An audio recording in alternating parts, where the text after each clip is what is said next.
God's character is so exacting. His holiness, his righteousness. R.C. Sproul used to say, God doesn't grade on a curve. And we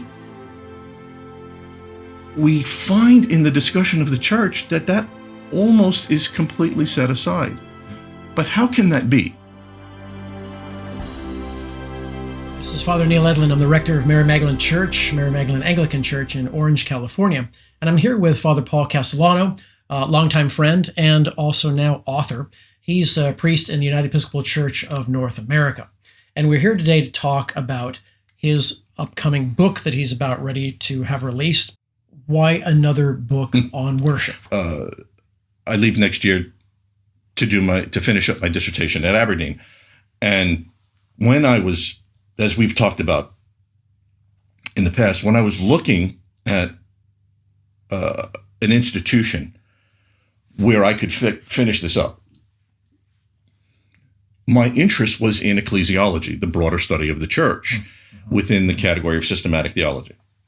And as I was looking, what I found was nobody was actually dealing with the core element of defining what the church is. No one. Cambridge, Oxford, Durham, St. Andrews, no one. They're all dealing with the church and its interaction with modern cultural issues.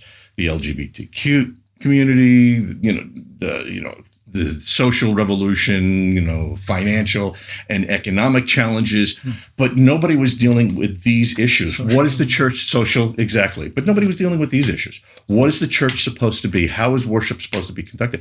They're almost treated as if, well, that's a done deal, or we're never going to find resolution, so let's not talk about it. To each his own or something. Yeah. And that always disturbed me, to be quite honest, because I always found it a bit incongruous to say that God is so specific in everything he communicates. Right. And then all of a sudden it just becomes worship me how you like. Yeah. And when you consider, and we do this all the time, as clergy, we do this all the time. But when you consider that God's character is so exacting, his holiness, his righteousness. R.C. Sproul used to say, God doesn't grade on a curve. And we find in the discussion of the church that almost is completely set aside. But how can that be? Because if all of this comes from heaven, which it does, we know it does, and that's where we begin, and this heavenly intrusion into the earthly realm defines what we're supposed to be doing here. Again, Mark Vanderhart, earth takes its cues from heaven. And this now plays out historically, moving forward. That informing of heaven has never ceased because the Holy Spirit is involved directly forever. He's always involved in the church, whether it's Old or New Testament, because he comprises the spiritual life of the body of the church. So we have this vertical connection that's eternal, it's constant, and this vertical connection to this earthly realm, this earthly representation of the heavenly, moves forward throughout all of history. So heaven is informing through the Holy Spirit. The Holy Spirit is guiding. Heaven is informing, etc., all the way through. And then it takes us all the way to the consummation where what happens?